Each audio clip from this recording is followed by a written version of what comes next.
તો રાજ્યમાં નમો સ્વચ્છતા અભિયાન સરકારી હોસ્પિટલમાં સફાઈ અભિયાન ચાલી રહ્યું છે। ગાંધીનગર સિવિલ હોસ્પિટલથી મુખ્યમંત્રીએ શુભારંભ કરાવ્યો। સ્વામી વિવેકાનંદ પ્રતિમા પાસે સફાઈ કરી। મુખ્યમંત્રી સાથે આરોગ્ય મંત્રી પ્રફુલ પાનસેરિયાએ પણ સફાઈ કરી। દર્દી એમને પ્રફુલ્લિત કરે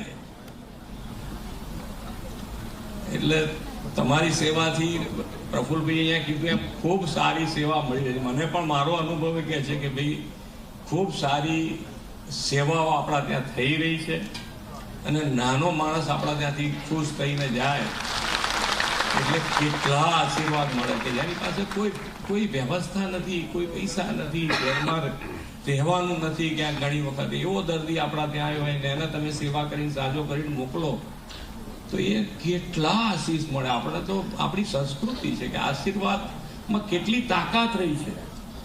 આપણી સંસ્કૃતિમાં શ્રાપ માટે કેવું કહેવાયેલું છે એવી રીતે આશીર્વાદમાં કહેવાયેલું છે કે એમના મોંમાંથી નીકળે એટલે ના હોય તોય થાય, ઊભું થાય વાતાવરણ। એટલે આ આશીર્વાદ કયા ભગવાન આપે? તો આ ભગવાન જ છે આપણા માટે। જે નાનો માણસ આપણા ત્યાં આવે છે આપણા માટે ભગવાન જ છે।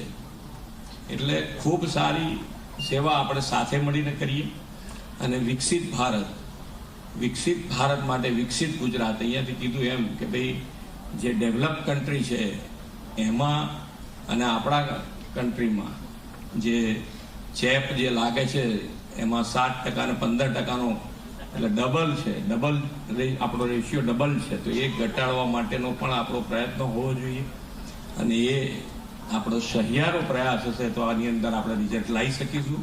આપણે આપણે સાથે મળીને આગળ વધીએ એ જ અભ્યર્થના સાથે વિરમું છું। ભારત માતા કી જય, વંદે માતરમ।